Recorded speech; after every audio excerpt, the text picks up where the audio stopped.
So what are we going to check out today? Well, I thought what better place to start than here at the beach.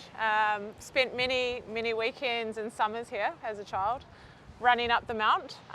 You can see people paragliding and everything around there. There's a beautiful walkway that takes you right up to the top, and you can see views both this side and the bay side. Oh, wow. Yeah, it's an amazing place. Very special part of New Zealand here.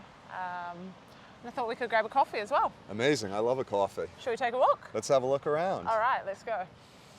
So growing up here, did you spend a lot of time on the beach? Absolutely, yeah. My family, we're very outdoorsy. I think that's quite a common thing in New Zealand, you know, and probably part of the reason why we have a very rich history as athletes. Yep. So from when you're a little girl, little boy, it's all about sport. It's in the blood. It's any sport that they can possibly put you into. You're basically trying as soon as you can step on 2 feet. So being here, beach, bodyboarding, running on the beach, running up the mount. I was wondering that. I was wondering if you did some hill sprints up the mount. Yeah, absolutely. It's probably one of the best training grounds that I've had in my career. It takes about, if I remember correctly, about 17 minutes to run up. So wow. There's a challenge. There you go. You set the watch and boom. Yeah, you've got to try it. But no, it's honestly, I think the nicest thing about here is just the laid back lifestyle. Nothing is ever too stressful. I used to love coming back from tournaments, you know, when everything's quite hectic, quite busy, a lot of stress, and you come back to New Zealand, and as soon as I land in Auckland Airport, it's so relaxing. The people, I'm sure you've experienced how friendly people are here, and it's just it's a different culture. Yeah, no, it is incredible. Like you said, like I'd always heard about the New Zealand hospitality, and you hear that everywhere you go in the world, but hasn't really been a place like this where I've come in and straight from getting off the plane, everyone's so welcoming and everything's just so relaxed and runs smoothly. Yeah, I think it's one of those places. A couple of players always say to me that you feel like our people have known you forever. Mm-hmm. They welcome you as though you're family or a long-time friend and you've just met the person. So, as I say, it's a very special thing we have here, and I always love coming home. So, growing up here, obviously you're extremely athletic. Did you get straight into squash, or did you play other sports here in New Zealand in school growing up? No, I played lots of different sports, to be honest. My background is my mum is Maori, which is like native New Zealander, and my father is actually British, from Kent in England, so I'm a half-half, but obviously I'm a Kiwi girl at heart. I have 2 older brothers, and we grew up basically, as I say, any sport that was going. My parents were always pretty keen to make us try it, you know. Team sports, I think that's something quite special to New Zealand. Traveling now a little bit and seeing sort of, say, Egypt, for example. A lot of the players there have not played other sports, whereas for us, it's like hugely important to try both team sports and individual sports. So swimming was a big one for me growing up. Touch rugby, golf, a lot of different sports, and I think it develops the body, both sides, everything quite evenly. Yep. Like you say, there's athletic genes in New Zealand is typically something you would associate with the athletes from here. So yeah, it was only when I was funnily enough, I didn't really think I wanted to play squash professionally. Oh, wow. Up until I went to the World Juniors when I was 17, and I came 3rd. Yeah. And everyone was like, maybe you should think about going pro. Yeah. And it was like, yeah, I'll give this thing a go and see. It became an obsession for me. Mm-hmm. It wasn't like, you know, some of the other players from 5 years old, they knew that squash was the sport for them. It was a little bit different for me, and I think that's probably due to the diversity in sports you played. And just being given the opportunity to try lots of different things. It took a while to really decide that this was the sport for me. Got it. So also growing up here, it's a little bit separated from the rest of the world, I would imagine, in terms of like junior tournaments and stuff like that. Yeah. So how was your development as a young squash player? Was it just domestically here in New Zealand, or were you getting out into Oceania and like up to Malaysia and things like that? Or was it pretty much just in New Zealand until you reached that World Juniors when you were 17. Yeah, I mean, I went to my first World Juniors when I was just turning 13 in Egypt. Oh, wow. I managed That's to make getting an early start.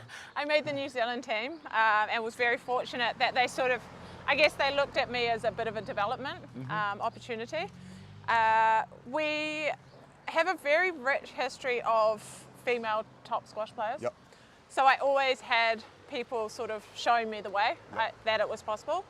And a lot of my training and stuff was done with guys, actually.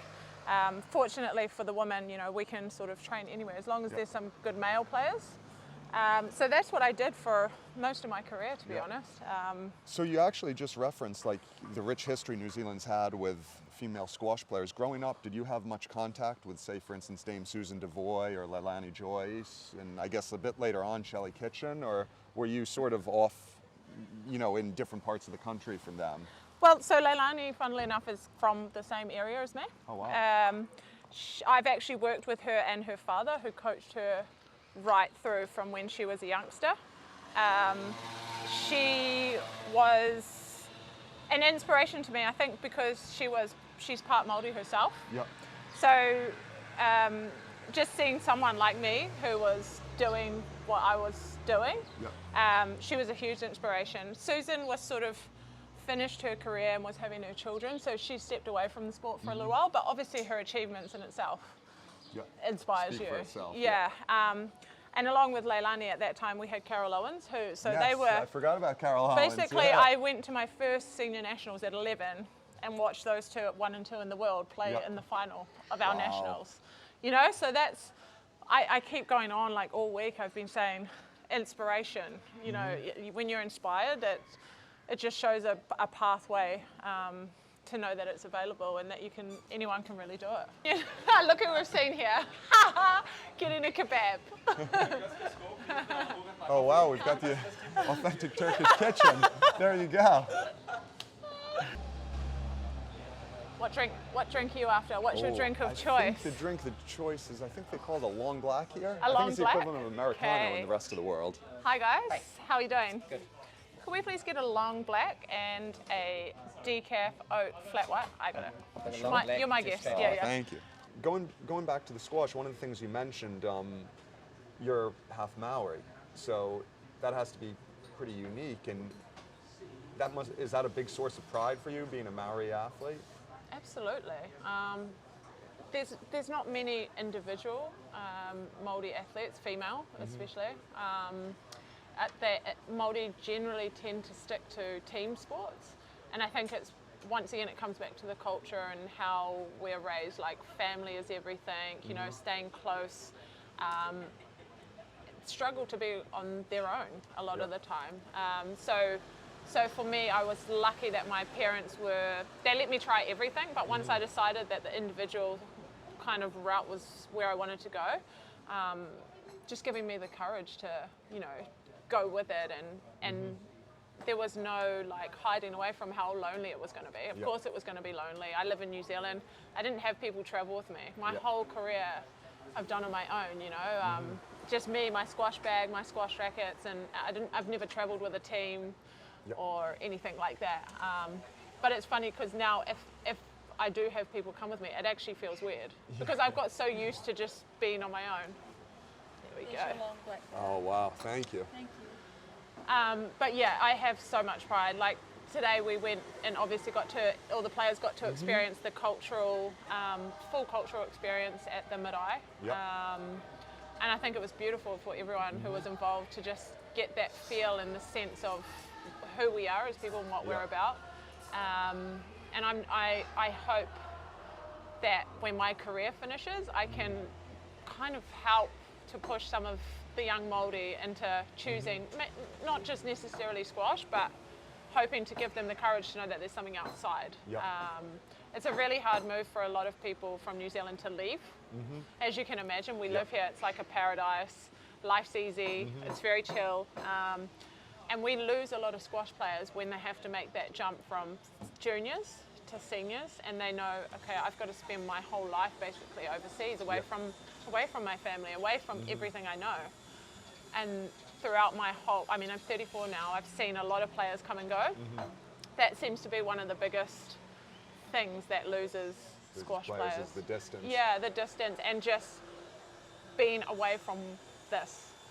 Yeah. Well, that's kind of interesting as well, because you guys probably... Thank you very much. Oh, thank you. Being in theory so far away from the rest of the world, probably obviously the closest place is Australia, and then after that I guess maybe Malaysia or Hong Kong. That's like, I guess, a 10-hour flight, something like that.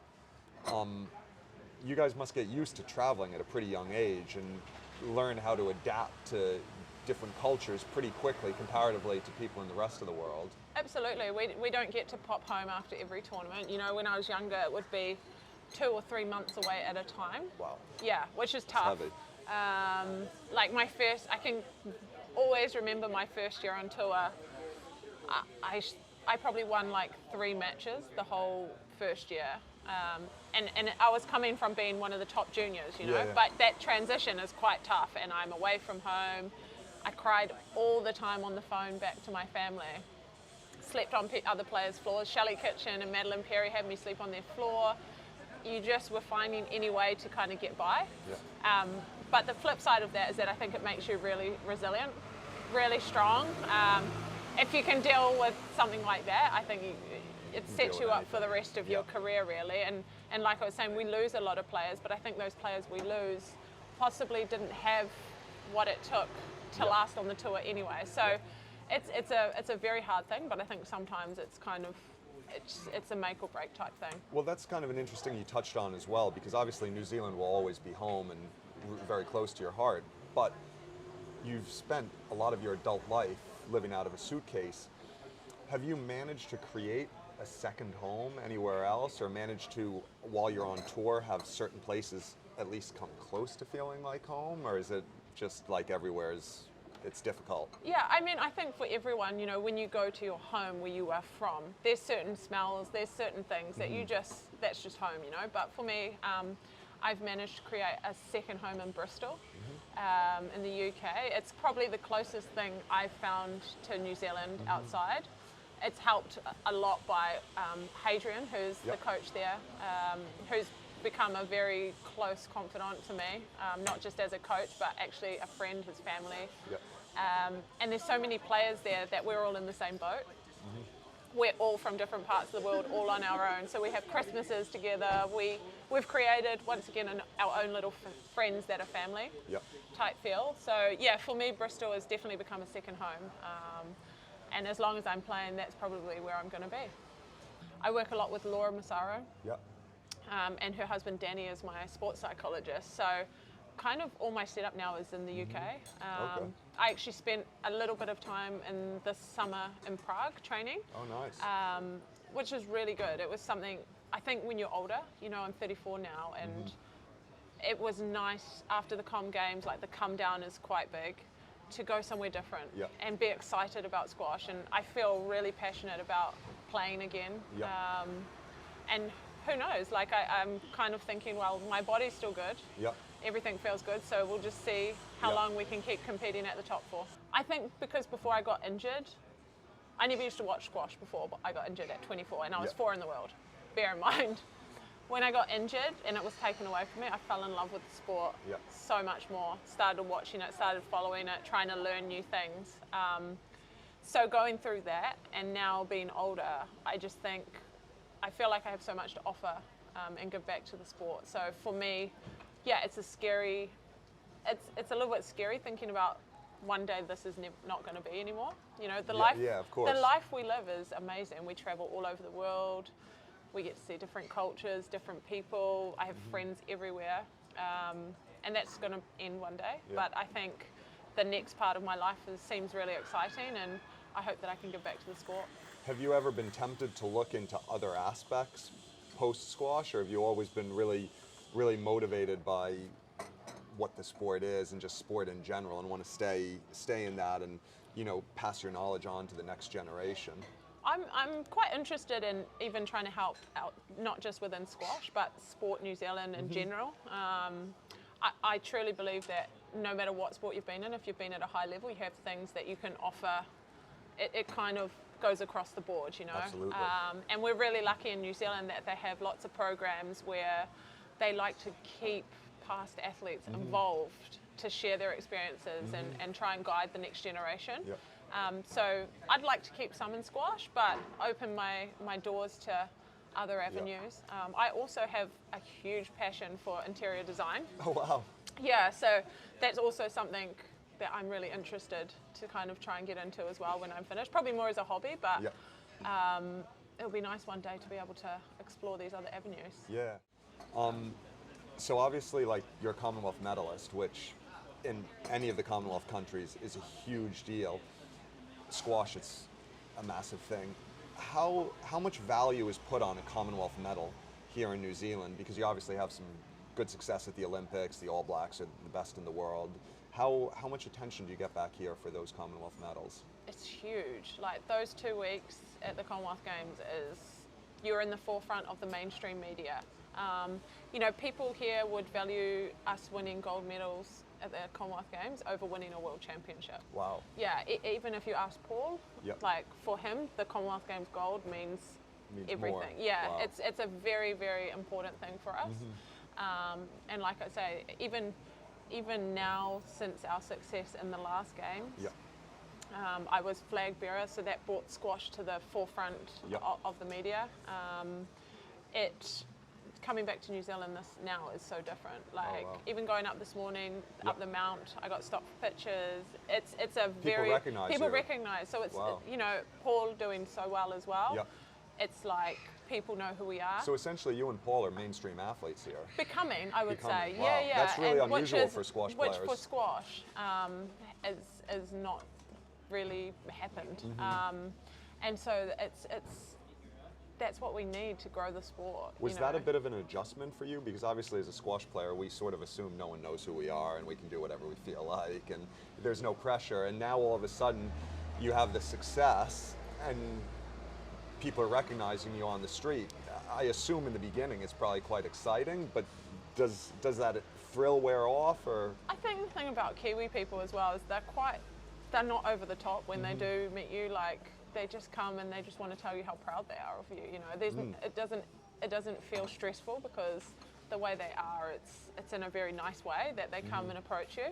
I mean, I wouldn't say we're like, if an All Black walked down the street, they'd get all the time, but it's definitely noticeable now that more people, or if you know, you're in a shop and they'll ask you what you're doing here, they know who you are straight away, sort of thing. So I mean, it's not like I'm having to wear a disguise walking down the street or anything, but I just think it shows that the sport is actually getting recognised. And I think back in the 80s in New Zealand when Susan was #1, that's how the sport was. She was a superstar. People were wanting to play. You know, people are wanting to go into clubs and try squash now. So that's why we've got a tournament happening here this week. We've had Nations Cup, New Zealand Open, and hopefully it's the beginning of a few more tournaments coming this way. No, that would be amazing. So obviously you had that success at the Commonwealth Games, and then unfortunately this year probably didn't go quite as well for you. Was that a massive letdown, or obviously as a professional, or is it just one other thing that you have to take in stride? It was one of the hardest things I've ever had to deal with in my career, to be honest. When people ask me about it, I explain that it's almost like grieving. I went through a grieving period for 2 days, and I didn't have time to really do it because I had to play the 3rd and 4th playoff the next day. And when I say this, I'm not taking anything away, obviously, from Holly. She had an amazing tournament there and stuff, but just personally my goals I didn't reach, you know. And I think for any athlete, when they have such a big goal, and the problem is the Gold Coast, I won gold, so anything less than gold seemed like a failure, you know. So yeah, it was so tough those 2 days. No one could really talk to me. I was up until 3 a.m. sobbing, you know. You kind of have to go through those emotions, I think. If you try and hold it in, it never works out that well. And like I say, I had the 3rd and 4th playoff the next day, followed by the doubles. And I had 2 other people relying on me, you know, for the doubles. So there was a lot of support from my family, the coaches, team, to get me back, and we came away with 2 golds, which was, it was bittersweet. Yeah. You know, I'm very proud of our teams that were involved, that we did so well, but it was a hard thing for me to take personally. Yeah.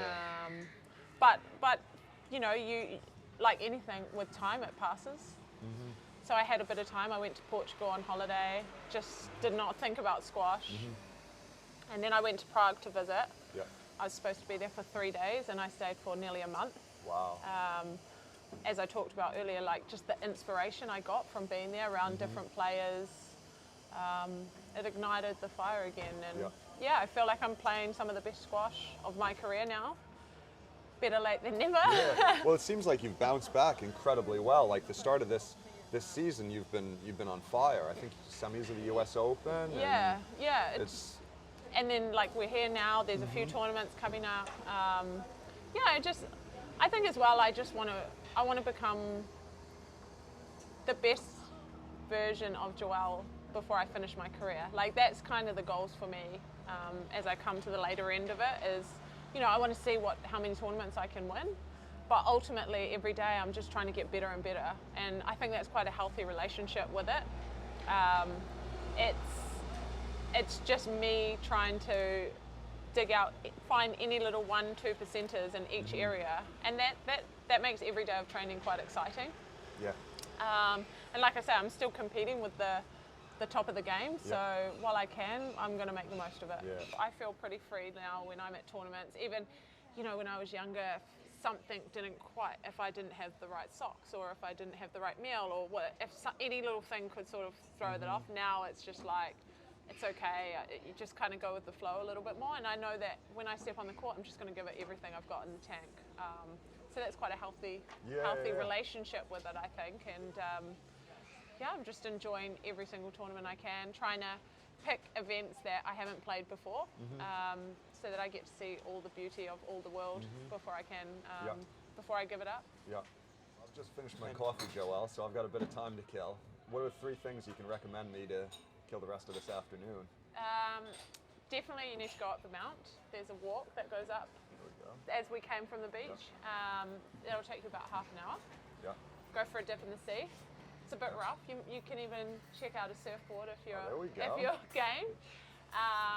And try some more coffee spots along here. But can I get caffeine, or does it have to be decaf? No, we'll allow you to have caffeine. Nice. Well, thanks so much, Joelle, and best of luck this week in the New Zealand Open. Awesome. Thanks for having me. Thank you. Well, thanks so much for watching Squash TV, and tune in for more action on the PSA World Tour.